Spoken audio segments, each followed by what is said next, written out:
I returned from a work trip, and the moment I stepped inside, my entire family, including my sister, was waiting. My son said, "Emma, your time is done. Dad is happier with her now." I turned around and left without a word. The next day, I woke up to 118 missed calls. Can you even begin to imagine walking into your own home, exhausted after a grueling work trip, only to find your husband, your mother, your son, and your own sister waiting for you, not with hugs, but with a cold, calculated eviction notice? That night, my entire life as I knew it crumbled, not with a bang, but with the chilling words, "You have to accept a new reality. You're not in charge of this family anymore." Aunt Bryn, she makes Dad happier now. What the hell happened next? You're about to find out. The wind coming off the tarmac at Atlanta Hartsfield-Jackson International was biting that night. A cold that sneaked through my coat and settled in my bones. I just landed after 3 brutal days in New York City, fighting tooth and nail to save Adil Marcus, my husband, had nearly torpedoed with his arrogance. I was utterly drained. My eyes burned from lack of sleep, my shoulders ached from the weight of my laptop bag. All I craved was a hot shower, a glass of red wine, and the sweet, blessed comfort of my own home. I wanted to tell Marcus I'd fixed his mess, that Sterling Ridge Realty, the real estate empire we'd built over 22 years, was safe for another quarter. I pulled the car into the driveway of our estate in Buckhead. The living room lights were on, shining a little too brightly against the dark, frost-covered lawn. It was odd. Usually, by 10 p.m., the house was silent. Marcus would be in his study, and our 21-year-old son, Jerome, would be in his room, lost in video games. I opened the front door, dropping my keys into the bowl on the reception table. The silence that greeted me wasn't peaceful. It was heavy. It felt charged, like the air before a storm. "Hello," I called out, hanging up my coat. "Marcus? Jerome? I'm home. Simone?" "We're in the living room." My mother's voice. From the great room. My stomach tightened into a knot. My mother, Carol, lived 40 minutes away. What on earth was she doing here on a Tuesday night? A sudden, sharp panic gripped me. Had something happened to my sister, Bryn? Was someone sick? I rushed toward the living room, my heart hammering against my ribs. But it wasn't a medical emergency. It was a courtroom. They were all there, arranged on the designer leather sofa I had chosen last Christmas. Marcus, right in the center, impeccably dressed, but he wouldn't meet my eyes. To his left, my mother, Carol, her posture stiff, hands tightly clasped. To his right, Bryn, my younger sister.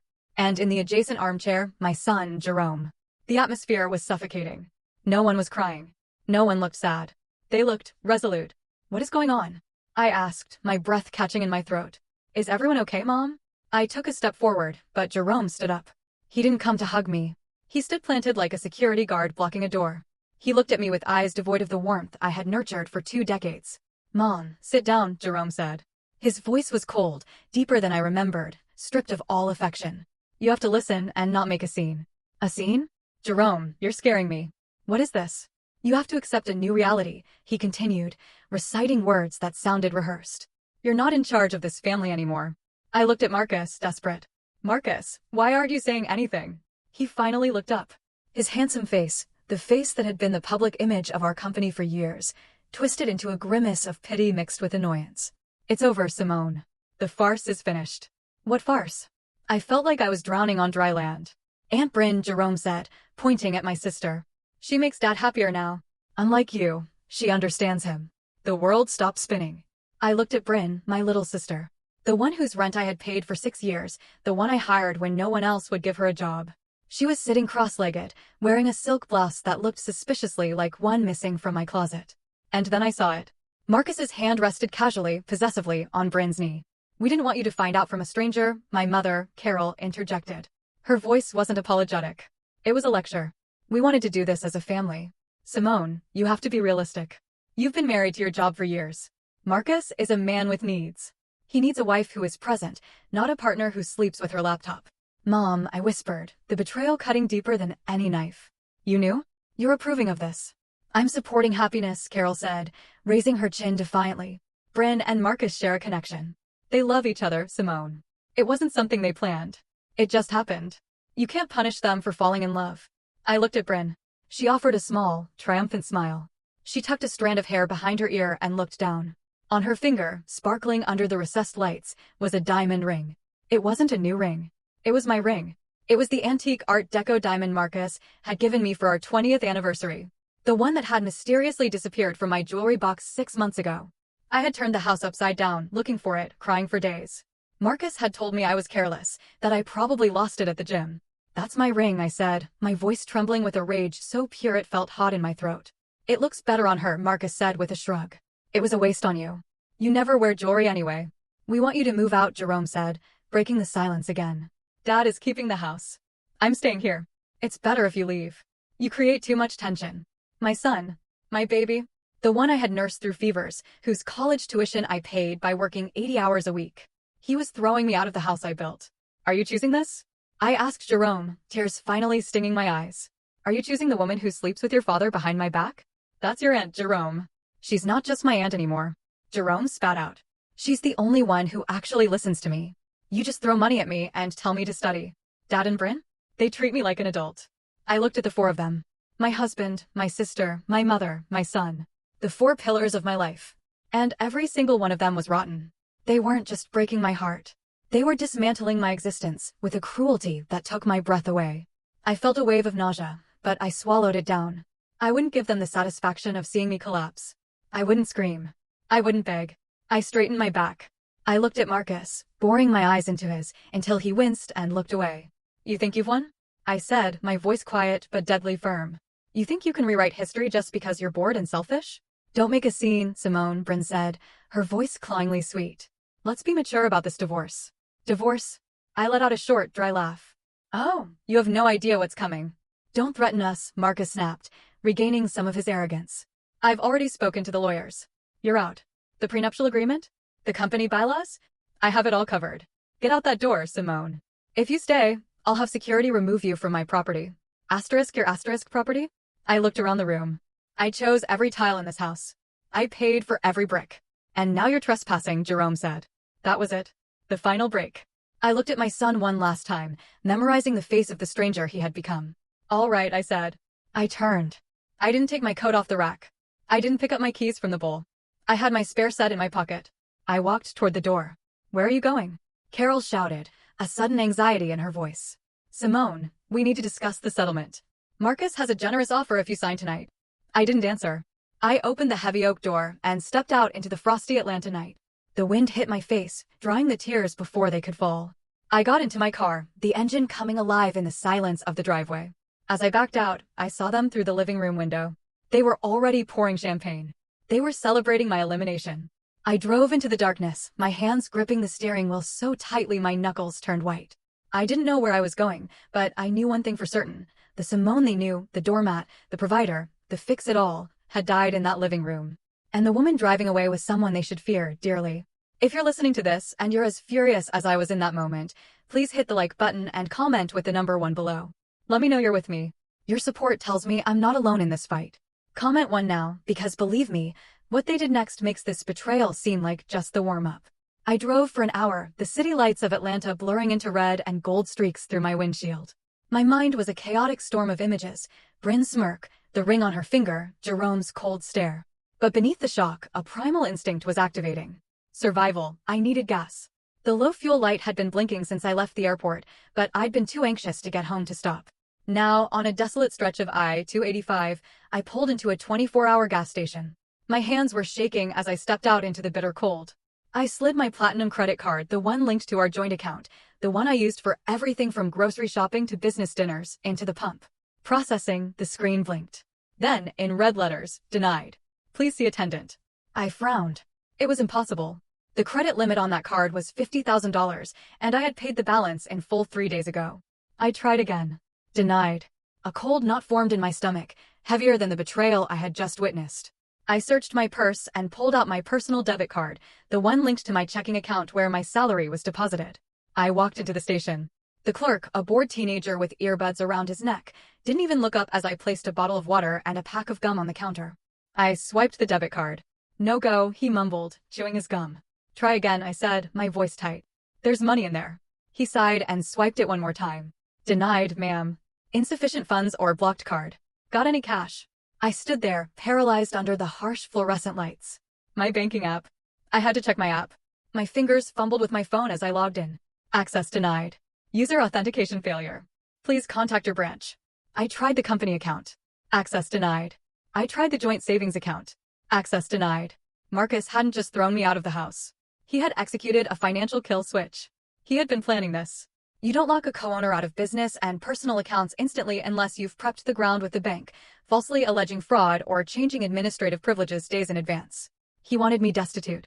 He wanted me stranded in the middle of the night without resources, so I would crawl back and sign whatever generous offer Carol had mentioned. I rummaged in my purse, past the useless plastic, down to the small zippered pocket at the bottom. I found 3 crumpled $20 bills and a handful of change. $60. That was my net worth right now. I paid for $20 worth of gas and the water with the cash. I got back in my car, trembling, not just from the cold, but from the terrifying realization of my vulnerability.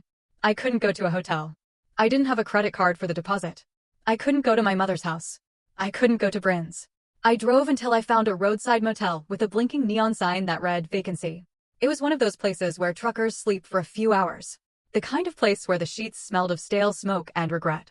Prepaid, the night manager said through a reinforced glass pane. $50 for the night. I handed him $50 of my remaining $60. He slid a key through the tray. Room 12. The room was freezing. The heater rattled and spat out air that smelled of burnt dust. I sat on the edge of the sunken mattress, still in my expensive business suit, my coat pulled tightly around me. I looked at my phone. The screen was lit up with notifications. No apologies. No, please come back. Just 118 missed calls. Most were from a number I recognized, Marcus's personal lawyer, a shark named Reginald Pierce. And then the emails started rolling in. Subject: Marriage Dissolution Agreement. Subject: Urgent non-disclosure agreement required. Subject: Termination notice. Sterling Ridge Realty. I opened the termination notice first. It was a PDF attached to an email from the HR director, a woman I had hired, a woman I had mentored. Dear S. Du Bois, it read. Effective immediately, your position as Chief Operating Officer is terminated for cause. Allegations of corporate espionage and gross negligence. I laughed. A harsh, rasping sound in the empty room. Espionage? Negligence? I was the one who stayed up until 3 a.m. auditing the books. I was the one who knew every zoning law in the county. Marcus didn't even know how to convert a PDF without asking for my help. And then a text message came through. It was from Jerome. My thumb hovered over the screen. A small, foolish part of me, hoping he had run away, that he was sorry. Mom, don't make this harder. Dad says he'll cut off my tuition and trust fund if you fight the divorce. He's promised me the VP position next year if I stick with him. You always told me to be ambitious. I'm just doing what you taught me. Please understand. I dropped the phone on the bed as if it burned me. That was the final erasure. Marcus hadn't just taken my money and my job. He had bought my son's soul. He had used the wealth I helped build to bribe my own child against me. I curled up on the grungy bedspread, knees pulled to my chest. The tears finally came, hot and fast. I cried. For the baby I read bedtime stories to. I cried for the sister I protected on the playground. I cried for the husband I believed in when he was nothing but a smile and a cheap suit. But as the night wore on and the tears dried into salty crusts on my cheeks, something else began to settle in my chest. It was cold and heavy, like a stone. They thought they had erased me. They thought that by taking away my credit cards and passwords, they had taken my power. They forgot one thing. They forgot who built the castle they were sitting in. They forgot who designed the security systems, who drafted the contracts, and who knew where the bodies were buried. Marcus thought Sterling Ridge Realty ran on his charm. He was about to learn that it ran on my brain. And while he might have stolen the front door keys, he had forgotten that the architect always leaves a back door. I stared at the water stain on the ceiling, waiting for the sun to rise. I was no longer Simone, the wife. I was no longer Simone, the mother. I was Simone, the architect. And I was about to tear the whole house down. Sleep was impossible in that motel room. The highway traffic noise was a constant drone, but it was the noise in my head that kept me awake. Sharp, jagged memories played on a loop. To understand why I was lying on a filthy mattress with $10 in my pocket, I had to backtrack. I had to look at the foundation of my life and realize it had been cracked from the start. I grew up in a small town in rural Alabama, the eldest of 2 daughters. My father died when I was 7, leaving my mother, Carol, to raise us alone. His death broke something in her, or perhaps it just revealed who she truly was. She was a woman who needed to be adored, to be the center of attention, and she projected that need onto her daughters, or rather, onto one of them. Bryn was born beautiful, even as a baby. She had golden curls and big blue eyes that made strangers stop on the street. I was plain. Brown hair, serious eyes, sturdy. I was the responsible one. Bryn was the princess. I remember the day I turned 18. I had just received my acceptance letter to Wharton Business School and a partial scholarship. It was my ticket out. I had worked 3 part-time jobs all through high school, tutoring, waitressing, shelving books at the library, to save up for the rest of the tuition. I ran into the kitchen, waving the letter. Mom, I got in. Carol was at the table painting Bryn's fingernails. Bryn was 12 then, already demanding and petulant. That's nice, Simone, my mother said without looking up. But keep your voice down. Bryn has a headache. But Mom, it's Wharton. It's a business degree. Carol sighed, finally looking at me. Her eyes weren't filled with pride. They were calculating. Simone, honey, we need to talk about that money you've saved. Your college fund. Well, Bryn has been discovered. There's a modeling contest in Miami next month. It could be her big break. But the fees, the travel, the portfolio shots, it's expensive. My heart sank. Mom, that's my tuition money. I earned it. How selfish you are, Simone. Bryn intervened, blowing on her wet nails. You don't want me to be famous. I'll buy you a car when I'm rich, Simone. My mother said, her voice taking on that tone, the one that mixed guilt with a command. You're the strong one. You're smart. You can always find a way. You can work another year, go to night classes, but Bryn? She's delicate. This is her dream. You wouldn't want to crush your sister's dream, would you? Family sacrifices for each other. I gave them the money. Of course I did. I had been conditioned for 18 years to believe that my value lay solely in what I could provide for them. I was the workhorse, the mule, the fixer. Bryn was the golden child, the star, the one who deserved to shine. Bryn went to Miami. She wasn't hired. She spent the money on clothes and theme parks. I spent the next year working double shifts at a restaurant to earn the money back. I started college a year late, exhausted but determined. That dynamic never changed. It just evolved. When I graduated at the top of my class, my mother didn't come to the ceremony because Bryn had severe anxiety over a 2-week breakup with a boyfriend. I walked across the stage alone. When I got my first big promotion at a financial consulting firm, my mother said, "That's great, honey. Hey, can you loan Bryn $2,000? Her landlord is being awful." I paid Bryn's rent. I paid for her car repairs. I paid for her acting classes she never attended. I bought my mother a condo so she wouldn't have to worry about stairs. I thought I was buying their love. I thought if I just gave enough, worked enough, fixed enough problems, they would finally look at me the way they looked at Bryn. I thought one day my mother would look at my face and say, "I'm so proud of you, Simone. You are my joy." But I was never her joy. I was her electric bill.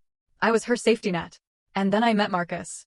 He was charming, ambitious, and seemed to see me. He told me I was brilliant. He told me I was beautiful. I didn't realize then that he had the same calculating look in his eyes as my mother. He didn't see a soulmate.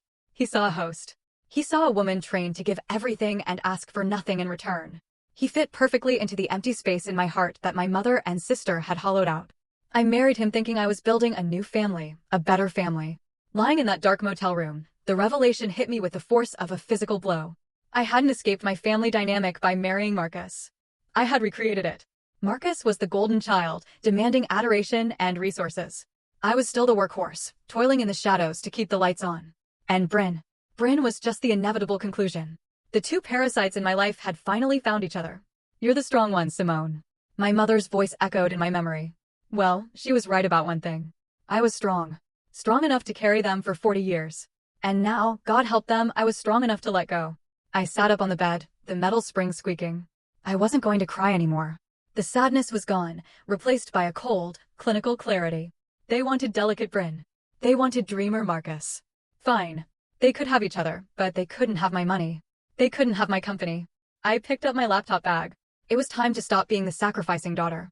It was time to be the CEO who liquidates toxic assets. The morning sun filtered through the motel room's dirty curtains, casting long, dusty shadows on the floor. I opened my laptop. Thankfully, I had a portable Wi-Fi hotspot in my bag, a habit from years of business travel. Marcus couldn't cut off a device he didn't know existed. I didn't try to log into the bank accounts yet. I knew those doors were shut tight. Instead, I opened a file called SR File 1. I needed to understand how I was going to destroy Marcus. You have to understand how I built him. I met Marcus 22 years ago at a real estate networking event in downtown Atlanta. He was 29, wearing a suit that didn't quite fit, holding a glass of cheap wine, and holding court with a group of investors. He was electric. He had a smile that could sell. Ice to an Eskimo, a laugh that made you feel like the funniest person in the world. I was 25, a junior analyst at one of the big consulting firms, standing in a corner clutching my binder of market studies. I watched him move across the room. He was charismatic, yes, but I could hear what he was saying. He was spouting jargon, making promises about returns that were mathematically impossible. He cornered me by the buffet. "Looks like you're analyzing the structural integrity of the shrimp skewers," he quipped. "No," I smiled. I'm analyzing your pitch to those investors. You're promising a 15% return on a property in a declining district. You're going to lose them their money. He blinked in surprise. Then he laughed. Okay, you caught me. I'm a big ideas guy, not a numbers guy. I need someone who understands the boring stuff. The boring stuff is what keeps you out of jail, I said dryly. He fell in love with me, or at least with what I could do for him, right then and there. Within 6 months, we were married. In 1 year, we founded Sterling Ridge Realty. The division of labor was established immediately. Marcus was the face. He was the CEO. He took the client meetings, golfed with developers, and gave interviews to the Wall Street Journal and Forbes. He loved the spotlight. He loved the title. I was the architect. I was the chief operating officer. But in reality, I was everything else. I sourced the properties, negotiated the loans, managed the contractors, fought with City Hall over zoning licenses, did the taxes, payroll, and legal compliance. Our first big project was a disaster waiting to happen. Marcus had bought a dilapidated warehouse in South Atlanta, convinced it would be the next big loft conversion. He paid $500,000 too much. The contractor he hired ran off with the deposit. We were on the verge of bankruptcy before we had even sold a single unit. I remember sitting at our kitchen table, pregnant with Jerome, staring at the red numbers in the ledger. Marcus paced, sweating through his shirt, panicking. We're finished, Simone. My reputation is ruined. I'm going to be sued. Sit down, I commanded. I took my grandmother's jewelry, the only inheritance I had received, safe from my mother and Bryn, and sold it. I liquidated my retirement fund. I renegotiated terms with the bank, presenting a business plan so detailed, so bulletproof, that the branch manager said it was the best he had ever seen. I fired Marcus's friend, who was acting as project manager, and took over site supervision myself, walking through construction zones with a hard hat and a 6-month bump. We finished the project. We sold out in 3 weeks. Marcus was hailed as a visionary in the business press. The headline read, Marcus Sterling, the new king of lofts. He brought the magazine home, beaming. Look at this, baby. We did it. He didn't mention me in the interview once. When I gently pointed it out, he kissed me on the forehead. Honey, you know how the media is. They like a single narrative. Plus, you hate the spotlight. You're my secret weapon, the power behind the throne. I accepted it. I told myself it was for the family. I told myself that as long as the company succeeded, it didn't matter whose face was on the cover. I was a fool. For 20 years, I built the stage, set the lights, and wrote the script. Marcus just walked out and took the applause. The company grew. We expanded into commercial properties, luxury condos, mixed-use developments. We were worth millions, but the company's structure, that was my masterpiece. Marcus was lazy with details. He hated reading contracts. He hated passwords. You fix it, Simone, was his favorite phrase. So I set up the digital infrastructure, created the intricate web of LLCs to limit liability, configured the automated bank transfers. And because Marcus was paranoid about employees stealing from him, he insisted on a localized, highly encrypted internal server for our most sensitive financial data. He wanted a ghost access, a master administrator login that could bypass all other protocols in case we ever got locked out or held hostage by IT staff. Only you and I will know the ghost access, he had said. But Marcus never bothered to memorize the complex, 64-character string I generated. He wrote it on a Post-it, kept it in his desk drawer for a week, and then threw it away, assuming I would always be there to type it for him. He was right. I was always there. Until yesterday. Now, sitting in the motel, I looked at the login screen for the private Sterling Ridge server. The VPN tunnel was secure. Marcus thought that calling the bank and removing me as a signatory had cut off my access. He thought that firing me through HR had revoked my access. He relied on standard protocols. He relied on the front door. He forgot about the ghost access. My fingers hovered over the keyboard.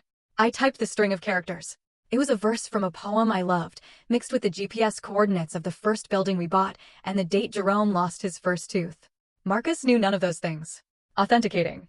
Access granted. Administrator level. The screen flooded with data. The entire nervous system of Sterling Ridge was open before me.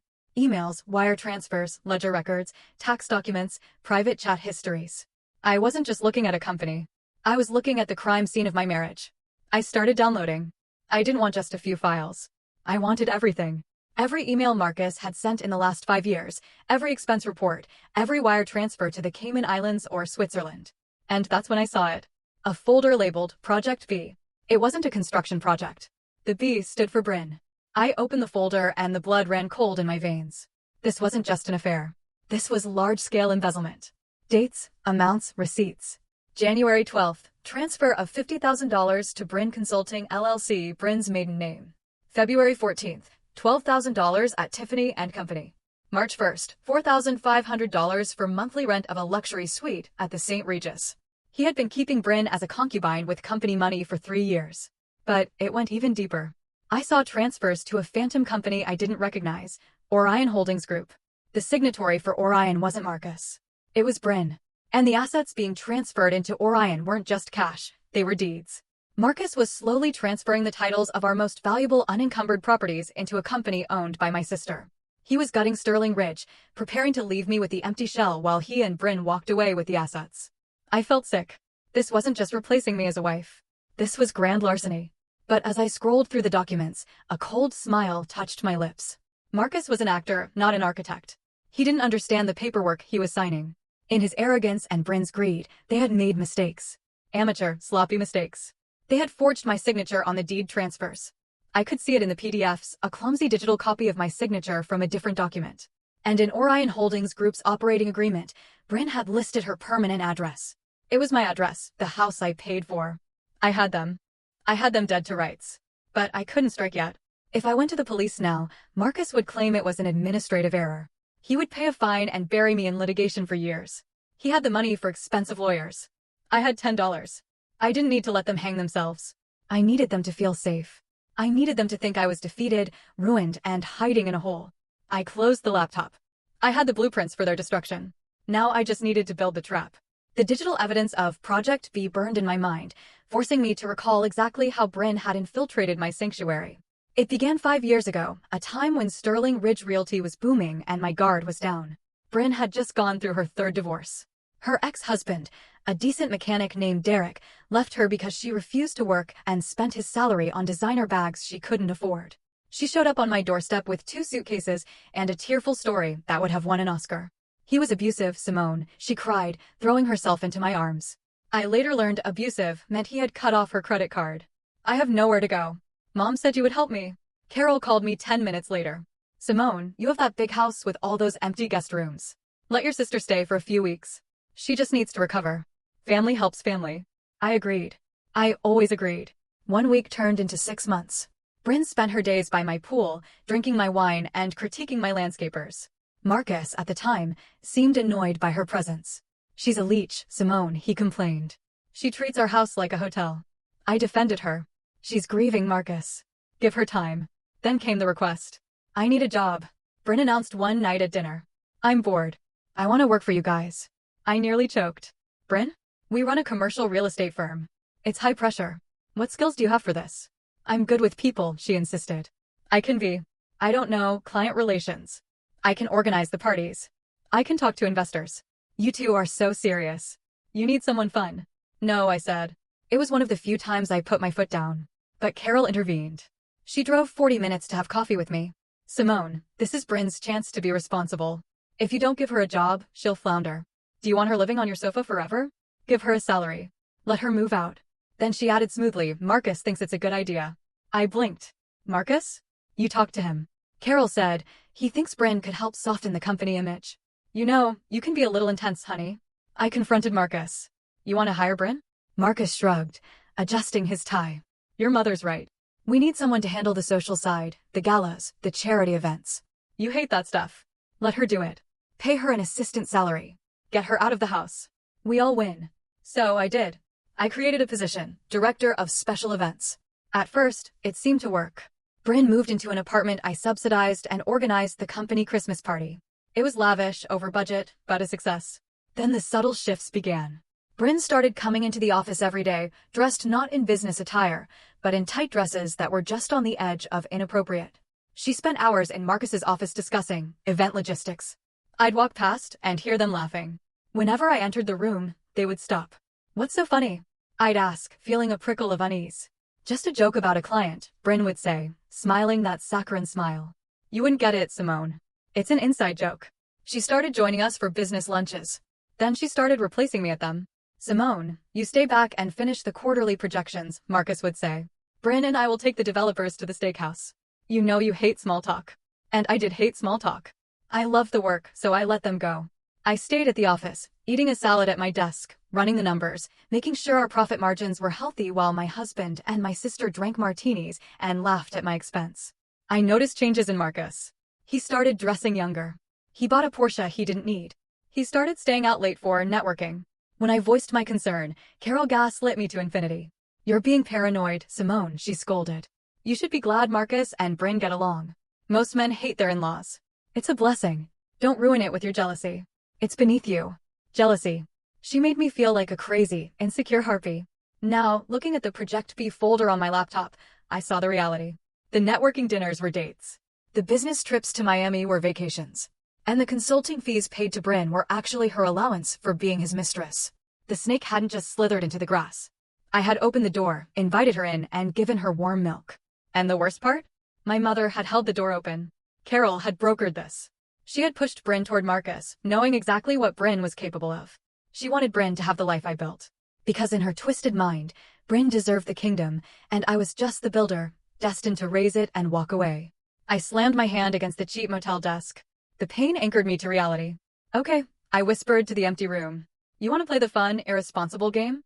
Let's see how much fun it is when the architect pulls the load-bearing wall." I spent the next 6 hours in a trance of forensic accounting.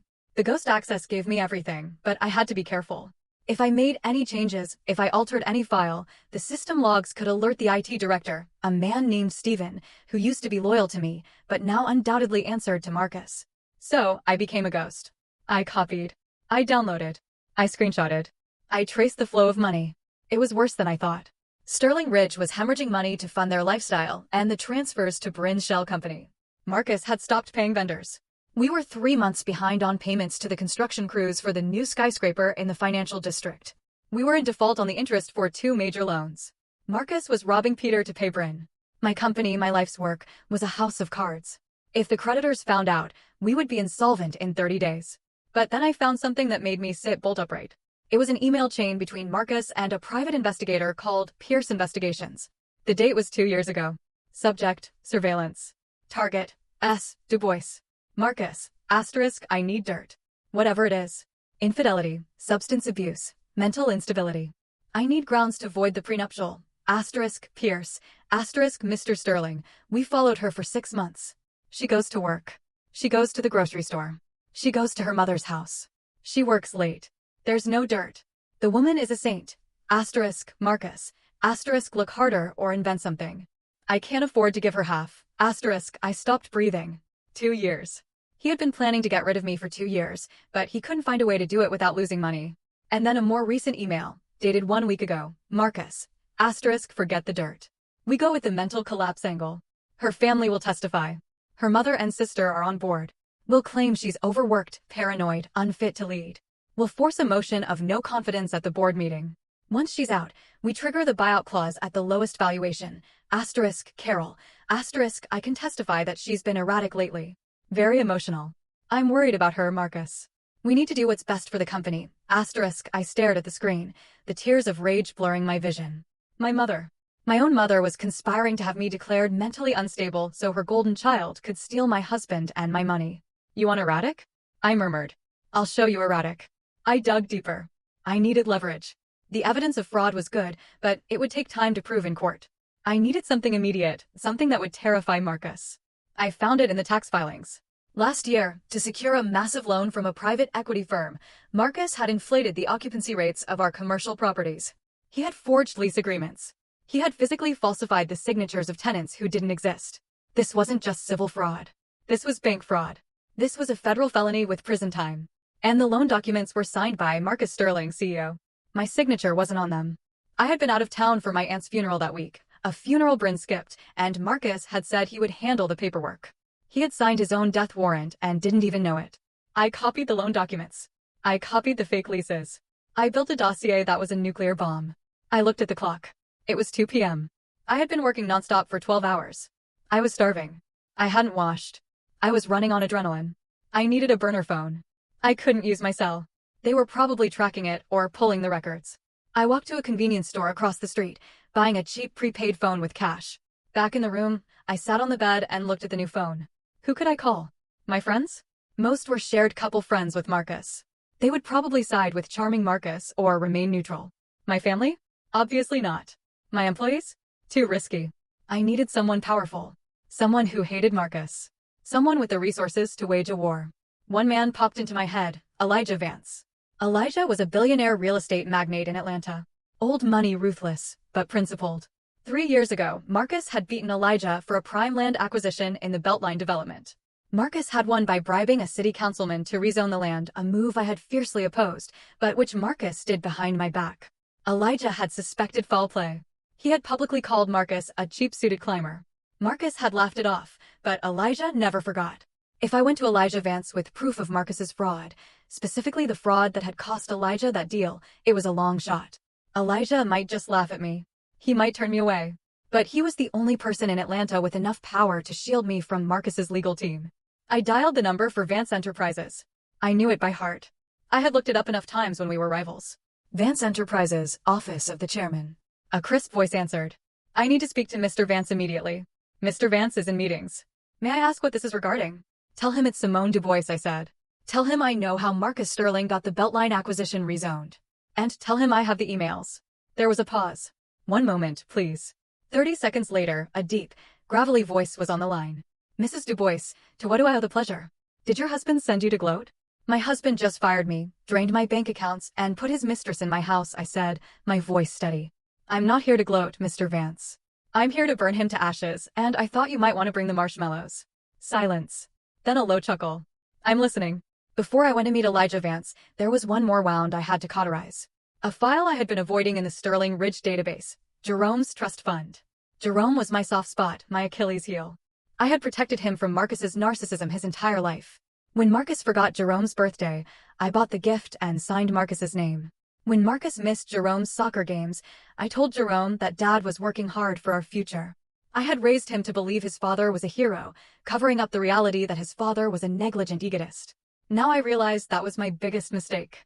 I had protected Jerome from the truth, and in doing so, I had allowed Marcus to buy his loyalty with lies. I opened the trust fund documents. Marcus had recently modified the terms. Originally, the fund was to be paid out at age 25, conditional upon college graduation.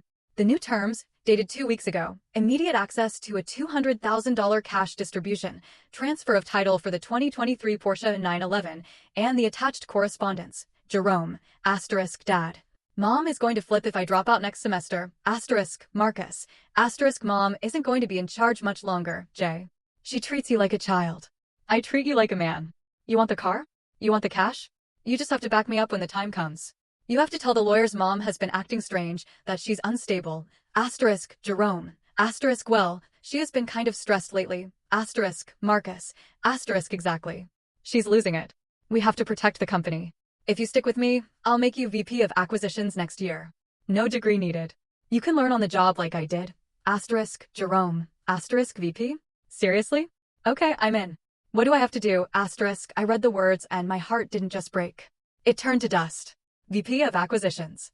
Jerome was failing intro to economics. He spent his weekends playing video games and sleeping until noon. He wasn't qualified to run a lemonade stand, let alone a department in a multi-million-dollar company. Marcus was setting him up to fail, stroking his ego to use him as a pawn against me. And Jerome, my sweet boy, had sold his mother out for a Porsche and a title he hadn't earned. I remembered the text he sent me last night. Dad says he'll cut off my tuition. He wasn't worried about tuition. He was worried about easy money. I pulled up Jerome's credit card statement, the one I paid. Liquor store, nightclub, online gambling club, strip club. He was in a downward spiral. And instead of parenting him, Marcus was funding that spiral to buy an ally. I picked up my burner phone, hesitating. He was my son. But the boy who sat on that sofa and told me to accept reality wasn't the boy I raised. He was his father's creation. If I continued to cushion his fall, I would lose him forever to Marcus's world of corruption and superficiality. The only way to truly save him was to let him crash. I typed a text message. I didn't send it yet. I just wrote it, staring at the cursor. Jerome, I saw the emails. I saw the car. You chose the easy way, but the easy way is a trap. When your father is done using you, he will discard you just like me. I love you enough to let you learn this the hard way. Good luck, Mr. Vice President. I saved the draft. I dried my eyes. I navigated to the payroll system. I removed Jerome from the intern payroll he had been on for 3 years despite never stepping foot in the office. I couldn't touch the trust fund. Marcus controlled it now. But I could touch the health insurance. Jerome was on my policy. The policy I paid for personally. Remove dependent, Jerome Sterling. Reason: no longer a full-time student. It was petty. It was small, but it was the first time in 21 years I hadn't fixed something for him. My phone vibrated. It was the address for the meeting with Elijah Vance, the Peachtree Club Library Lounge in 1 hour. Come alone. I closed the laptop, went to the bathroom, and splashed cold water on my face. I tried to fix my hair. My suit was wrinkled, but I shook it out. I applied a layer of lipstick, my armor. I looked in the mirror. The woman looking back looked tired. Yes, but she looked dangerous. She looked like a mother who had lost her cubs and had nothing left to lose. You want instability, Marcus? I told my reflection. I'm going to show you an earthquake. I walked into the Peachtree Club in the same wrinkled suit I had fled my house in, carrying a laptop bag that contained enough evidence to send my husband to a federal correctional institution. The doorman eyed me skeptically. This place smelled of old money, old grudges, and mahogany, a world Elijah Vance ruled. I found him in the library lounge, sitting in a leather armchair, reading the Financial Times. He was 65, silver-haired, and had eyes like polished flint. He didn't stand when I approached. Mrs. Dubois, Elijah said, folding his newspaper. You look terrible. I feel terrible, I admitted, sinking into the chair opposite him. But my brain is working perfectly. You mentioned the Beltline deal. Elijah cut to the chase. You said you had proof. I opened my laptop. I didn't waste time on pleasantries. I pulled up the dossier I had compiled in the motel room.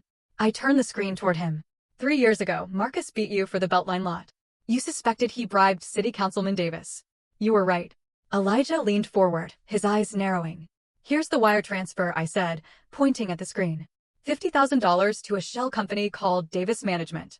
And here are the emails between Marcus and Davis discussing the expedited rezoning fee. Marcus was sloppy. He used his personal email for initial contact.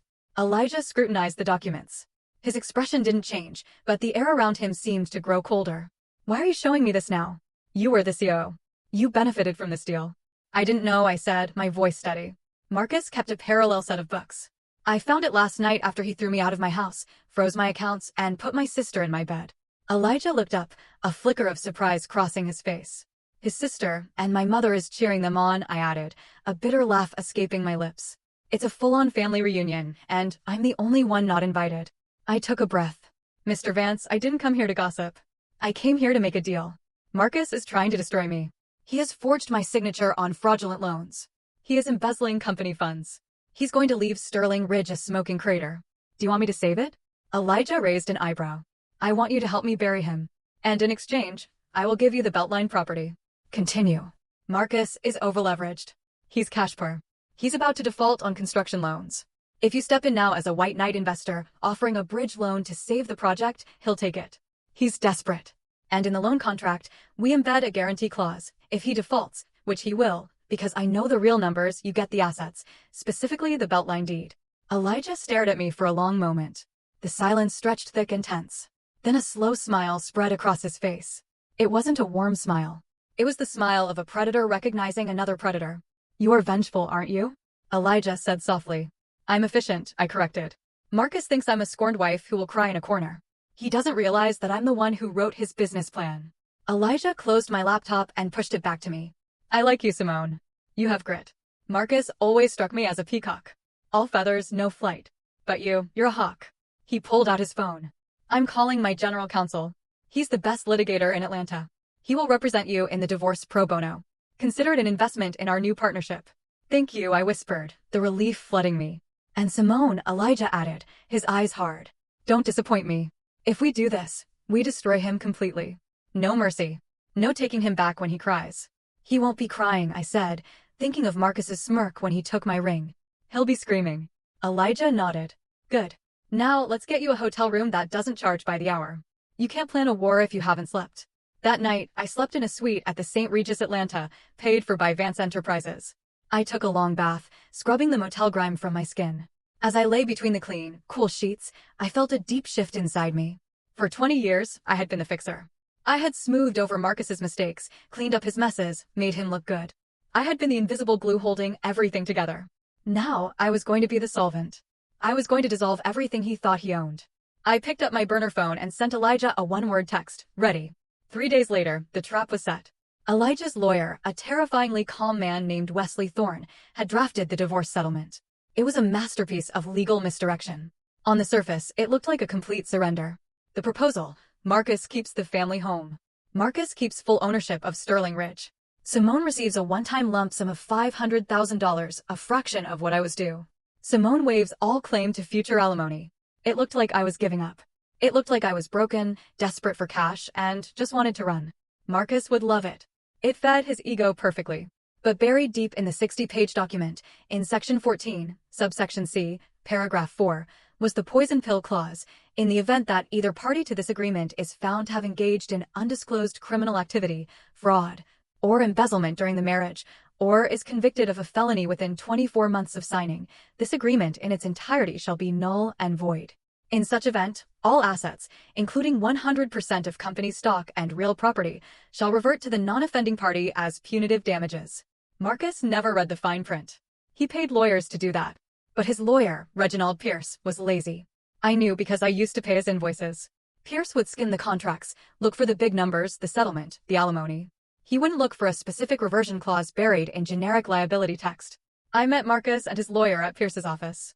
I wore no makeup. I wore an old sweater. I kept my head down, staring at the floor. I needed to sell the image of the defeated woman. Marcus strode in like he owned the world. He wore a new Italian suit and smelled of expensive cologne. Probably a gift from Bryn. Well, look who crawled out of her hole, Marcus sneered as he sat down. I hope you're ready to sign, Simone. Bryn and I have wedding invitations to order. Just give me the check, I said in a trembling voice. I just want to leave, Marcus. I can't fight you anymore. Marcus laughed, looking at Pierce. See? I told you she'd surrender. She has no stomach for this.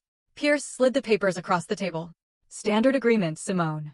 You walk away with $500,000 and a clean slate. Just sign here, here, and here. I picked up the pen. My hand was shaking, partly acting, partly pure adrenaline. What about Jerome? I asked softly.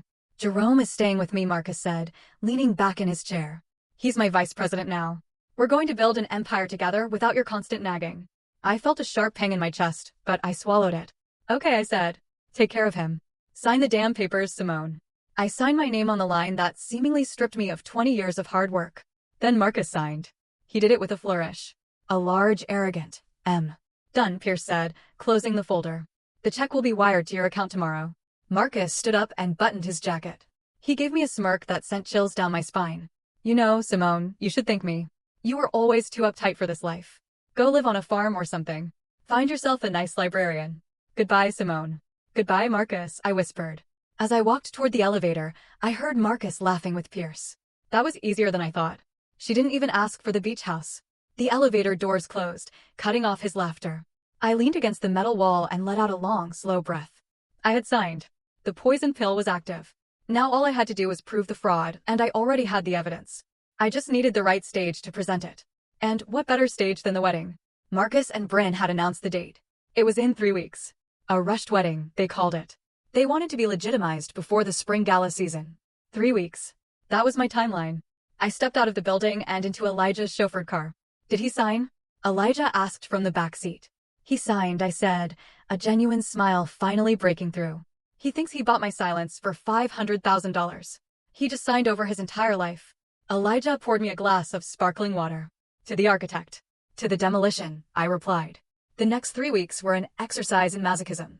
I had to remain invisible while Marcus and Bryn paraded their victory all over Atlanta. I rented a small, discreet apartment in the North End, using my maiden name.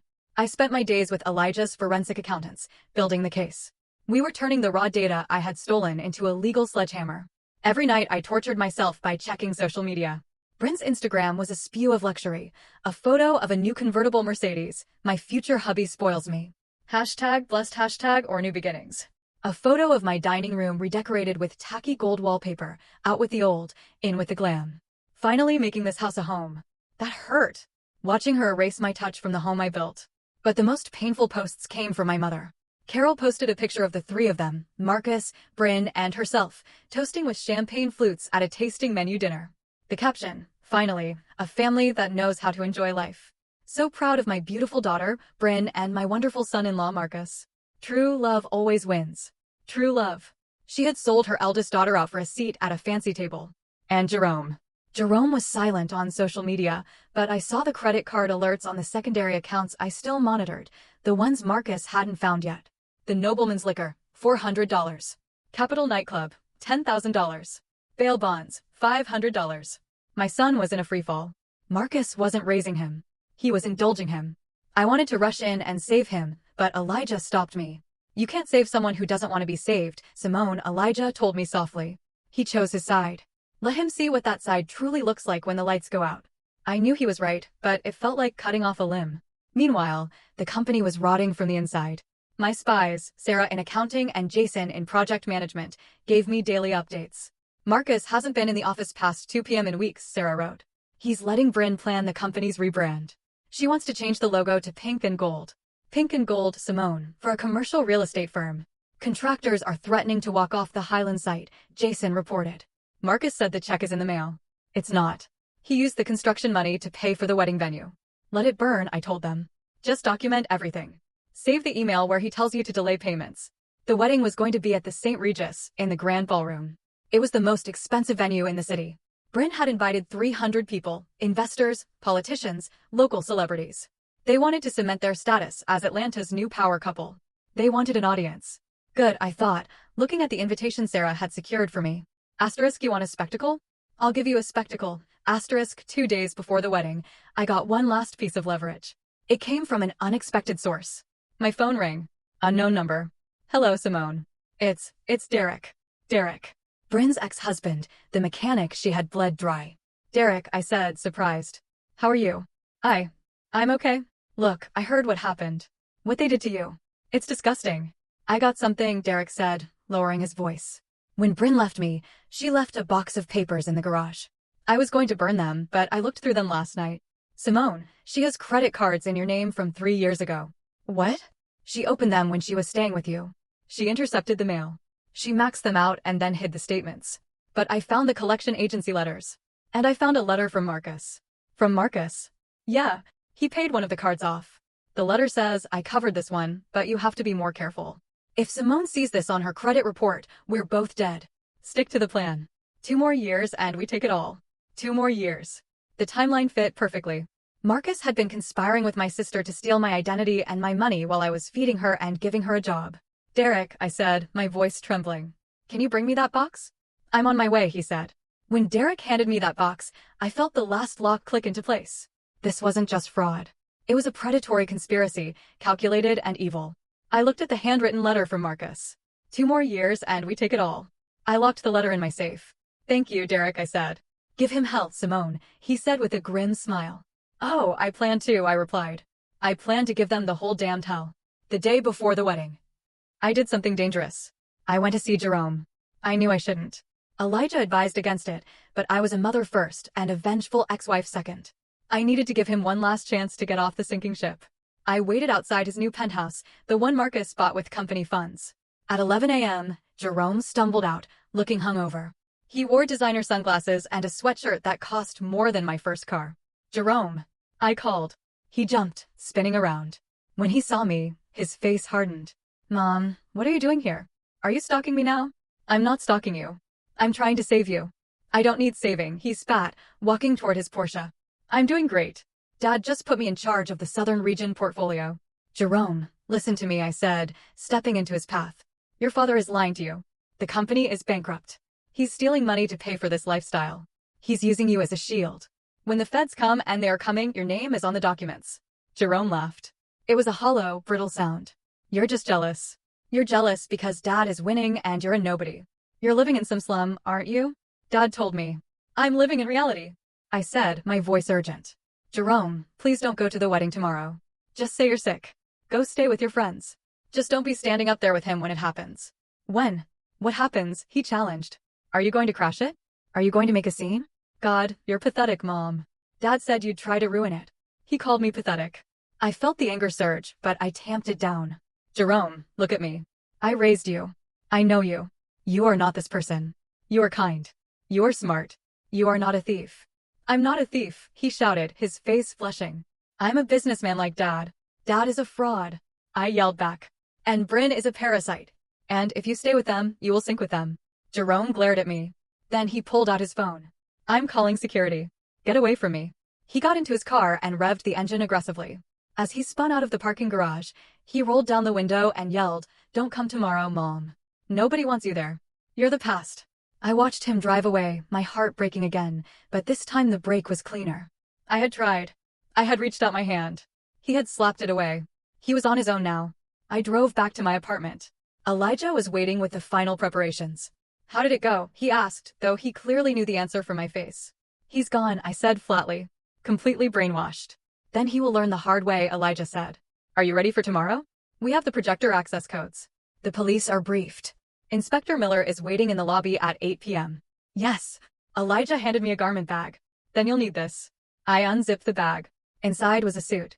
It wasn't a frantic, desperate ex-wife's dress. It was a sleek, custom-tailored black tuxedo. Yves Saint Laurent. Powerful, elegant, severe. Put on your armor, Simone, Elijah said. Tomorrow you are not the victim. You are the executioner. I touched the fabric. It was cool and smooth. Thank you, Elijah. Get some rest, he said. It's going to be a long night. I didn't rest. I sat by the window watching the city lights. I thought of Marcus and Bryn, probably rehearsing their vows right now, probably laughing about how they had gotten away with it. 2 more years and we take it all. They wouldn't get 2 years. They wouldn't even get 2 days. Tomorrow, the new Mr. and Mrs. Sterling were going to have a very different kind of reception. The wedding morning dawned gray and cloudy. A perfect day in Atlanta for a funeral. I spent the morning reviewing the presentation. We had timed it perfectly. It would start right after the video montage of their love story that Bryn had commissioned for $20,000. At 6 p.m., the guests began arriving at the St. Regis. I watched the live feed from a camera Elijah had installed in the ballroom.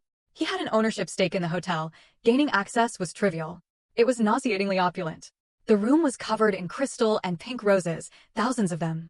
There was an ice sculpture of Marcus and Bryn intertwined. I watched my mother, Carol, greeting guests. She wore a champagne-colored dress that was too youthful for her, beaming as if she had won the lottery. Yes, it's wonderful. I heard her tell a confused cousin. They're soulmates. Simone? Oh, poor Simone couldn't handle Marcus's success. She's taking some time off. I saw Marcus. He looked nervous, but triumphant. He was shaking hands, patting backs, playing the role of the benevolent king. And Bryn? She walked in wearing a custom Vera Wang gown, draped in diamonds. Diamonds my company paid for. She was gorgeous. I had to admit it. Gorgeous and rotten. The ceremony began. I listened to them exchange vows. I promise to be your partner in all things, Marcus said, looking deeply into Bryn's eyes. I promise to support your dreams and spend my life making you happy, Bryn echoed. I was sitting in the hotel suite upstairs, sipping black coffee. Lies, I whispered. Every word is a lie. Are we ready? Elijah asked, checking his watch. The signal is live, the technician confirmed. As soon as you give the order, we hijack the feed. Not yet, I said. Wait for the toasts. Wait until everyone is seated and looking at the screens. The reception began. The champagne was flowing. Marcus stood up to give a speech. I want to thank everyone for being here, he boomed, holding Bryn's hand. This has been a long journey, a journey to find true happiness. Sometimes you have to make hard decisions to find your real destiny. The crowd politely applauded, though I saw some uncomfortable glances. Everyone knew the scandal. They just didn't care as long as the open bar was premium. And to my new wife, Bryn, Marcus continued. You are my muse, my rock, my everything. My phone vibrated. It was the signal. Now, I said. Down in the ballroom, the lights dimmed for the video montage. Sentimental music began to play. Photos of Marcus and Bryn on yachts, in Paris, on the beach flashed across the huge screens behind the head table. The crowd sighed. I stood up, smoothing my tuxedo jacket. I left the suite and headed for the elevator. Showtime, Elijah said, walking beside me. Inside the elevator, I watched the numbers drop. 10. 9. My heart wasn't racing anymore. It was beating slow and heavy, like a war drum. The elevator doors opened on the lobby level. Inspector Miller and 2 uniformed officers were waiting. Mrs. Dubois, the inspector asked. Yes, we have the warrant. We're ready when you are. Give me 5 minutes, I said. I want them to see it before they get the cuffs. Understood. I walked toward the ballroom doors. The security guards Marcus had hired to keep me out stepped forward. Ma'am, this is a private event. Elijah Vance stepped out from behind me. And I own the building. Step aside or you'll be looking.